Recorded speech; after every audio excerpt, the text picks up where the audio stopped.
Right, all you gamers out there. Today is the first year of January 2024, officially the new year, and it's time for me to do a video. I've been kind of excited. And 2023 is a banner year, groundbreaking year, a history-making year, I think, personally, as a lifelong gamer. I'm so excited about the future of the video game adaptation genre. I'm so excited that I made a channel about it. And even though my channel is growing slowly, I'm just going to keep making videos. And 2024, I hope will be a bigger year for channel growth because this genre is about to really explode. Like this year will be like, this year is the year where we all saw without a doubt that this is a viable IP angle to go. And just as the hero genre getting really stiff, Marvel hasn't really come out with anything really good since Spider-Man No Way Home, which is arguably the best Spider-Man movie ever made. Also, say hi to my cat Eve. She just wanted to hang out, and it's the whole year in review. I'm gonna do it chronologically by release. So I'll be starting with the big one, which we all know. I don't even need to say it anymore, but the one that really did change everything. Say hi. I love you guys. I love you. So here we go, people. This is officially my 2023 video game adaptation news year in review. Let's get into it. Of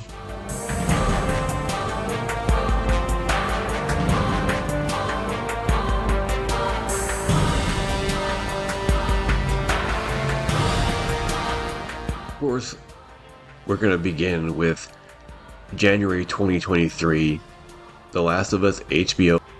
And this is it.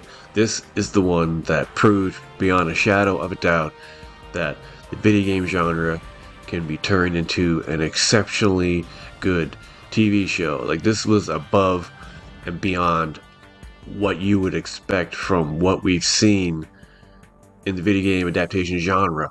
But definitely historically wise, this will be the show, like, however many years this genre could blow up. I mean, if it goes where I think it's going, it could have a solid 5 or 10 years.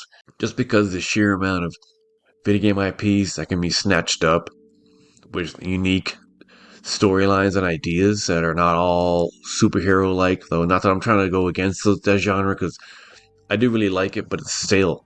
And what Last of Us showed was that you could take a game and take the exact same story and create this incredibly dramatic, well acted, well produced, incredible show that was, so good that it's actually received several Emmy nominations. One and the two mains, Pedro Pascal and Bella Ramsey, both got nominated for Best Actor. I mean, that's how incredible this show is. Just looking at the trailer again while I'm talking makes me want to go watch it again, and I will for sure. Honestly, I could gush for hours about how good this show is in every single way. Just even from this intro, which, definitely gives me some Game of Thrones vibes, and, how it's even like a giant virus in a way. Plus the fact that, like, this show and the game, it's based on an actual fungus that exists, though not to this, not to this extreme, but, it's an idea based in reality and potentially happened, so it isn't even this fantastical world, not that it would matter. Plus, this show has, like, a bit of a connection to me because they shot it in Calgary, where I live, so it was actually I actually, a little bit obsessively follow the production around town as best I could to get, like, any behind the scenes videos. So it's kind of wild to see something you actually saw in real life, how they translate on screen, like in the amount of CGI they did added to some scenes.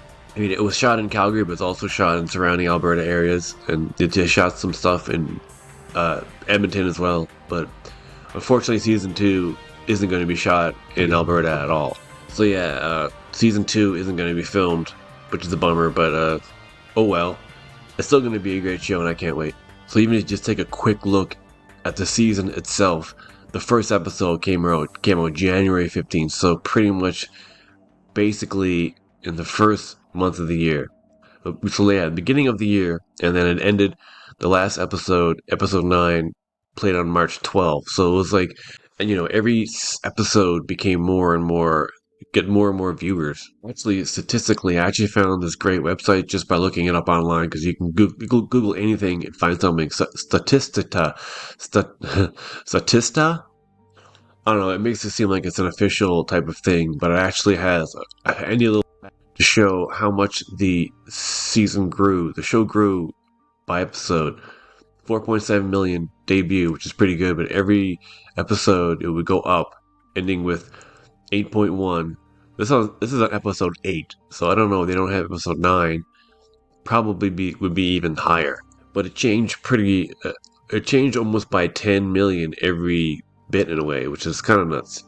So like it would pretty much get like 10 million more viewers next, episode because of the word of mouth on this was, I don't know, fast. I'm sure when it came out, a lot of people had no idea what this entire series was at all. Never heard of it. Don't know what the games are like. Like they wouldn't understand. They wouldn't connect the fact that. I mean, think about how many people were watching the show with no idea how that it was connected to a video game at all, and just discovered a really good show. They're telling their friends, "I just saw this show on HBO with Pedro Pascal called Lastofus. It's really good." And they have no idea that it's based on a critically acclaimed game. Then, of course, about a month later, on April 5th, a release of another humongous hit. So these were two kind of hits in a row that people weren't expecting, really. They're like, okay, this will probably do well. But the Super Mario Bros. Movie exceeded expectations and like in a huge way, I think. Like, I don't think the Sony and Illumina, actually not Sony. I mean, Nintendo's been very tight to the chest of their P's. Like they're very precious because they're perfectionists in a way, which is one of the best things about Nintendo. Their games are always really polished and whatnot. They don't come out all in a buggy state. But as someone who owns a Switch, I don't play it much because it's hard to play a game that looks amazing on my Series X to go back to the Switch, which is a 2017 old technology. But all that aside, yes, the Super Mario Bros. Movie came out April 5th. I actually went to see I saw it in the theaters with my niece and nephew, and I don't think they have as much as a connection to Mario as I do. Like, I played a bunch of Mario games when I was younger, like a lot of gamers did. But then, like a lot of gamers, you move on to other things. But Mario is Mario. He's probably, I mean, I'd say he's the most iconic video game character in the entire world. Like, bigger than any other character in the universe. I mean, he's the first. Mario is kind of like the first true mascot, or what you'd say about video games in general. Like his image is known worldwide, and you see him everywhere. So it's hard. He's truly one of the most iconic entertainment icons. Period. Not just in video games, but see. I mean, the movie itself, I liked it. I mean, I didn't love it. I didn't think it was great, but I still. I mean, even the look of it was pretty. It was nice, but it was like kind of safe. But I mean, it looked great, and Chris Pratt doing the voice of Mario was kind of controversial, and I thought he was fine. He didn't really do anything out of the ordinary. It was literally just Chris Pratt's voice with a slight Italian accent, just like Charlie Day, who played his brother Luigi. It was just their voice with a slight Italian accent, so he didn't really seem to make much of an effort. But I mean, it had some funny moments, but it wasn't never like really haha funny. Like I was watching with my niece and nephew, like I said, and I don't remember them laughing at all. Maybe they did, but I never laughed. I just kind of went a few times. It's still a great movie to watch for someone who grew up playing games, Nintendo and whatnot, because you see constant Easter eggs in the background to like everything. Even like some of the music will change and to play one of the bits of the game from the actual games itself. And a lot of course tons of people are going to pick that up, like, oh yeah, that's from Mario 3 or that's from 64. And then I just looked online to see what its gross is at this point, and as of December 25th, it's made 1.36 billion. So I'm sure that exceeded everyone's expectations. I mean, they probably were thinking 500 million maybe, but that's still a good return. But like 1.36 billion is huge for like the whole, for Nintendo, because we already know they're doing a live action Zelda, which is an odd choice, but I'm about 99% sure they're going to do their own little universe and connect all the movies into a Super Smash Brothers game type movie. But I don't know as of yet if they're kind of doing two separate, like they're going to do a live action world and an animated world where, potentially Illumination could do all the movies just so they have even a more of a connection, which if they're going to do that, then they should, because it would be strange if the first one is the Mario, and then it would be a live action Zelda that's supposed to be connected. That would be too weird. So I'm thinking they're gonna have like an animated version, and they're gonna have an animated world and a live action world, which they could easily do the same thing for both sides. Do like a MCU connection type thing, or the NCU, if you will, which I can see that being an actual term that I could see the NCU being an actual term that they'll use. Like eventually, like yes, introducing like some. I'm not sure with Nintendo. They're kind of weird about how they announce things, but I could see them doing I could see them doing like a stream or a video on YouTube announcing their MCU. They're like, okay, now we're officially planning the NCU, and here's what's next in what order. They might do that, but Nintendo is also so secretive that they might not do that at all. We'll just discover what the next movie is based on whatever gets announced next. But I mean, the best thing about this to me is just that, regardless of how I feel about the movie or whatever series is being made, I'm just glad that more are being made. And this proves, just like The Last of Us proved, that a series show can be legit and be taken serious. An animated film can, make 1.36 billion and is the second highest grossing animated film of all time. I believe after. So I mean, this is another game changer, like two humongous game changers in a row, essentially. Like The Last of Us, right into Mario, and they're both huge hits. And I'm just like, so I'm interested to see with where Nintendo goes with this, and if they're gonna do a live action and then animated version, which I think they will. For the movie itself, like I said, it was pretty standard, like nothing really out of the ordinary, but I enjoyed some of it. And of course, Jack Black stole the show playing Bowser. I mean, he was really the only actor that actually made his voice change a lot. I could still hear his voice. He was definitely hiding it, and I'm not sure if that was him doing that or they just manipulated the audio. Like I said before, Chris Pratt and Charlie Day didn't take much of an effort. Like the only voice that I was totally unrecognizable was Fred Armisen. Like I honestly couldn't even pick out who he was, and I had to look it up later on. That's it for Mario. That came out April 4th, like I said. So that was the second big one of the year. So we'll see. So moving on to what has come out.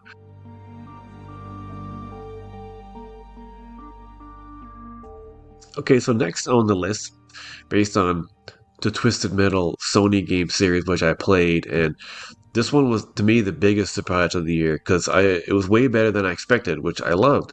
I mean, who would think that a Twisted Metal TV show could work? Like another game changer for in a way, like it showed that you wouldn't think you could take it serious and turn it into a show. And this is an amazing show, but I mean, it's great and it's got some weird, goofy humor and it's like tongue in cheek a little, and it also has good production value. I mean, it was really a big surprise, and really, of course, Samoa Joe playing. I mean, the humor in it was great, also kind of expected, but I mean, even in Anthony Mackie, he kind of just playing himself again, which I don't know. Anthony Mackie just kind of just plays the same kind of character, but Samoa Joe, I think, was the biggest surprise, and the Will Arnett combination, but honestly, Samoa Joe more because Will Arnett, kind of had to talk. Well, Will Arnett was the voice, which is an odd kind of way to do it, to have someone play the voice. But I mean, it worked because he was wearing a mask the whole time. Like Sweet Tooth was wearing a mask the whole time. Samoa had the size, but the way his body actions are really bang on. I feel like he probably said I'm sure he said the lines anyways because it would look weird to see that because you still see people's necks moving when they're talking. I'm sure he just said the lines on set. You can see his mouth move, so it's like, yeah, he does that, and then they do the Will Arnett voiceover, which I thought actually they didn't do a good job on. It didn't sound like even though he's speaking through a mask, so obviously it's going to sound a little denser, but to me it didn't sound exactly right. Like it just sounded like a voiceover on the track and not coming from someone on set or in the scene. But yeah, like I said, this was the biggest surprise to me with like my expectations versus how much better it was than I thought it would be. But I didn't have humongous expectations. I didn't think it was going to be great, but it really turned out to be way better than I thought. Which so this is kind of like the third surprise in a row where this genre can go, and how he could still come out with a good series regardless of the actual IP itself. So this was another like kind of in a row, a third game changer that can prove, yeah, you don't need to take the most serious game series and you could turn it into something. I only ever played the first Twisted Metal game, and I remember thinking it was cool because it was new at the time, but I don't think it had much of a deep story, so I don't know how much is taken from the games, but it's actually worth it to see how good Samoa Joe is. He truly steals the scene every time he's in it, and it's not even Will Arnett's voice as much, it's just how well he can play the character through his body. It's really quite impressive, to be actual honest, and I have no idea who Samoa Joe even is as a wrestler. Never seen him, but I was like, he got the size for it, but he plays the shit out of this role, so the most impressive part of the show. And he's a sociopath as well, so it's all over the place. Wants acceptance, but he's also a murderer. So another huge surprise for me. And then on August 25th, the Gran Turismo movie came out, and this is another one similar to Twisted Metal, where you hear it announced and you think, all right, how come they're going to do that? How are they going to turn that into a movie? But they took a smart angle on it and actually based it on a true story, which is, I wonder if from the very start when they're like, could we make a Gran Turismo movie?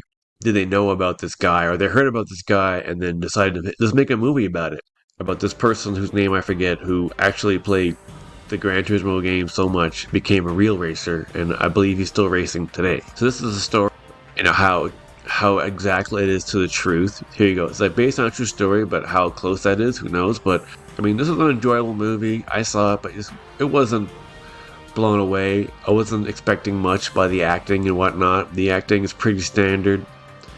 Some of the racing filming shots are really cool. Neil Blomkamp directed this, and he's been kind of quiet lately as a director, so I don't know.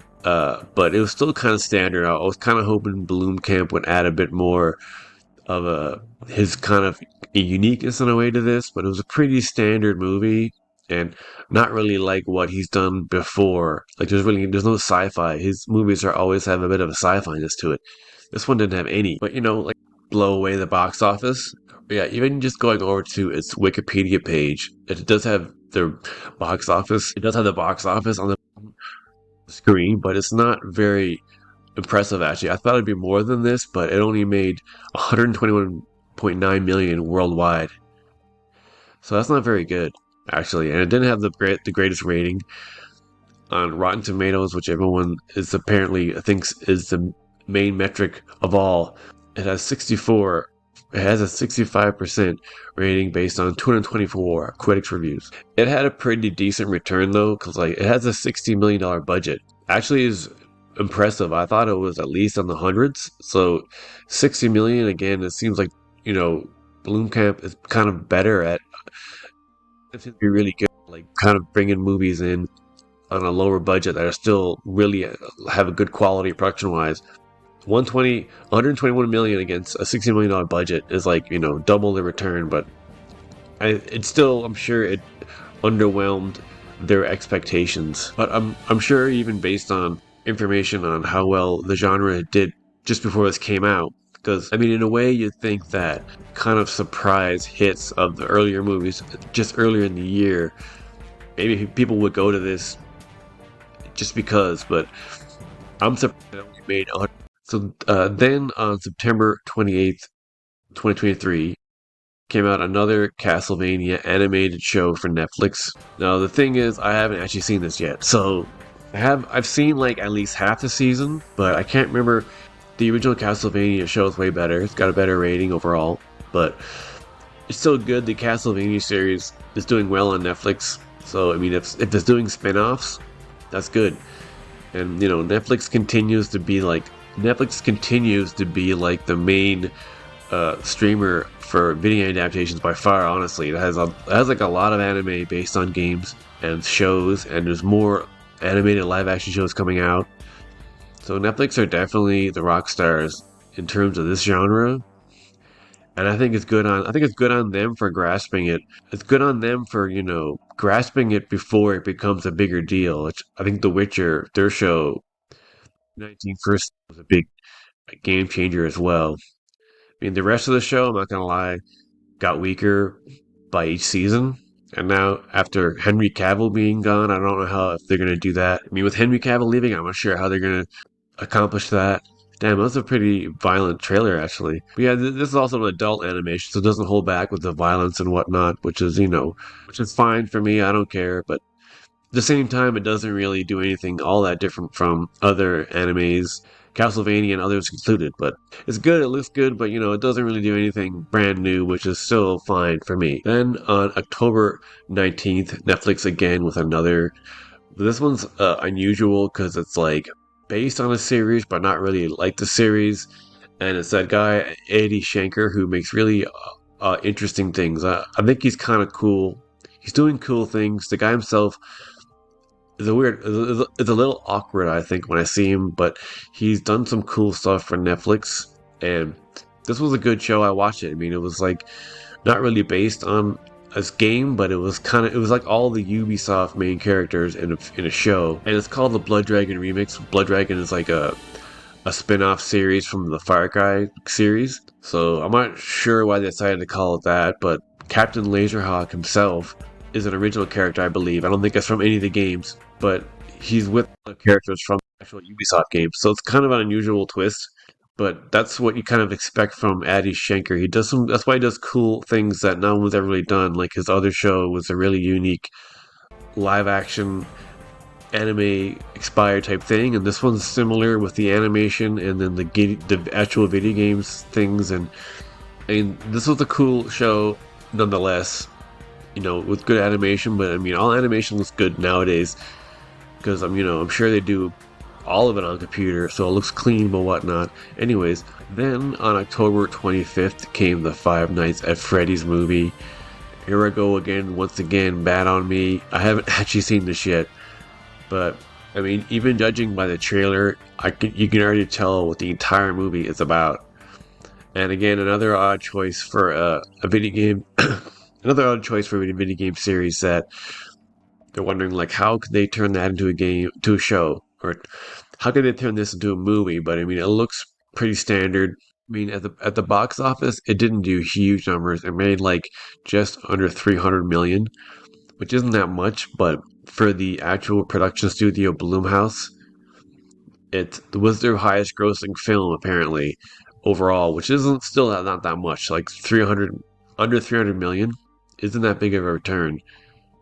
But I couldn't find where the budget. But I mean, so it made on a $20 million budget, it made 291 million worldwide. So like under 300 on a 20 million budget, that is a good return. I mean, when you for that kind of budget, that's a great return. But 300 million was still pretty low, I thought. But I've never played this game series at all.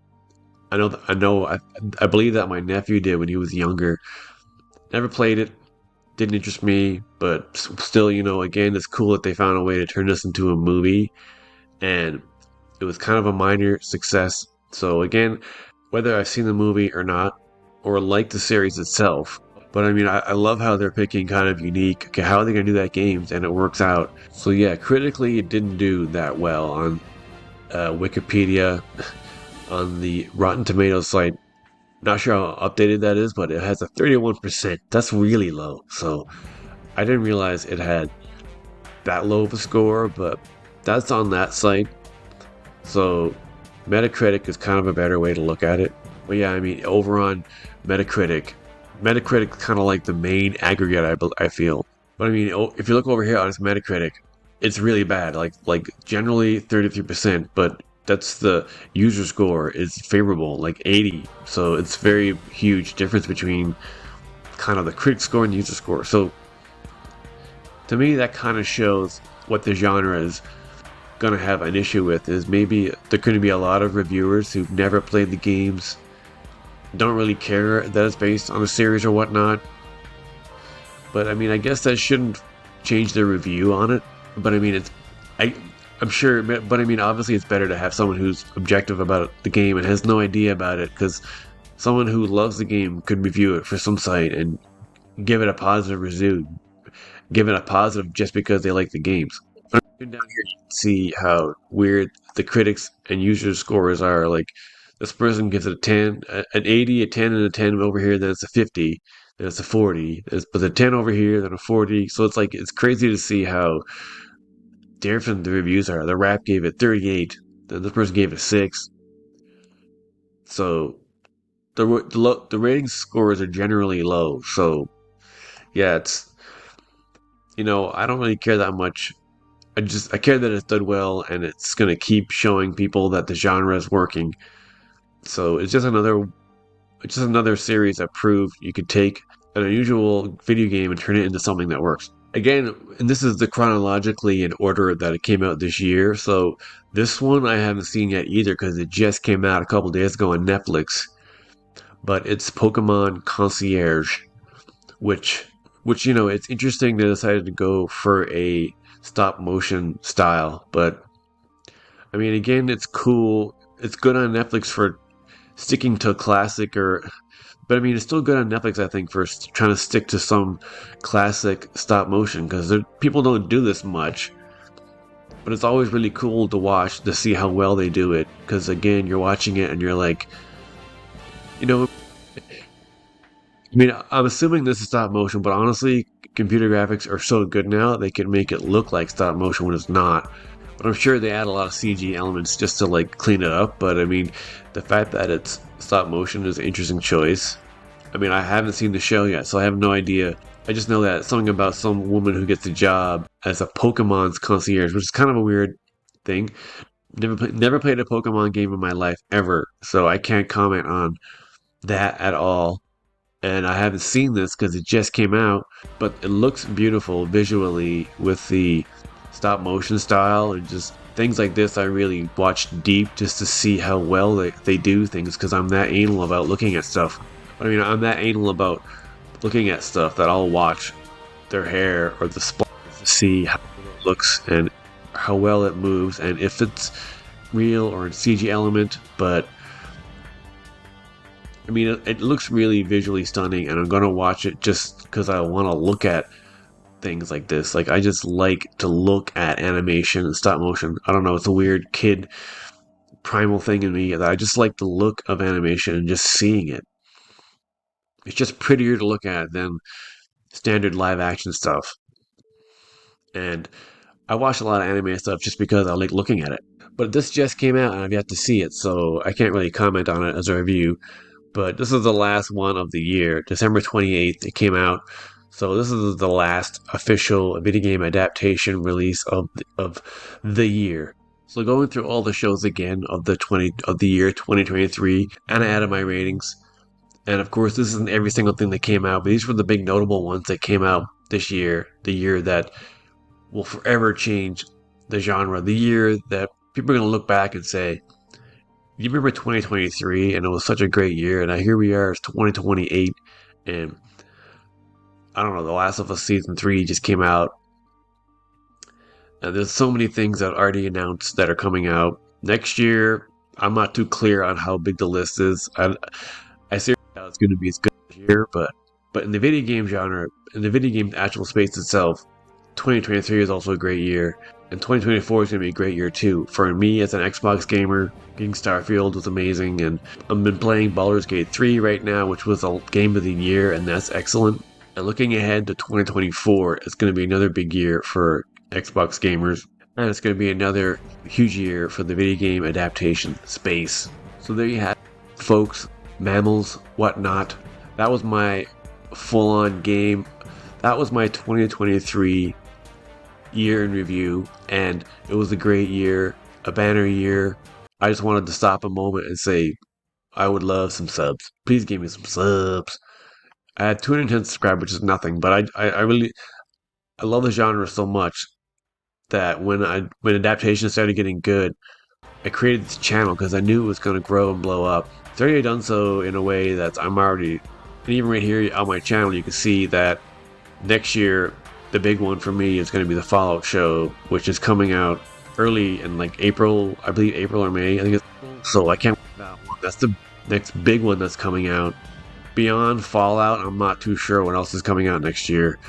That's going to be the big one, and I can't wait for that. But once again, this is it. This is Tim. It's January 1st, 2024, and I just did my year review of what I think is going to be considered a legendary year. People are going to look back on it like the great gaming years of 1998 and 2007. I'm going to say, man, 2023, that was such a great year for adaptations. They're so good, and now they're all good, and so many are coming out. That's just what I hope is for the future. So I'm excited about 2024, what's going to happen. If you're excited too, please let me know below and subscribe. But let me know what you think about this past year and how good it was before and what are you looking forward to the most. Let me know below. But don't forget to like and subscribe. And keep gaming and have a great 2024.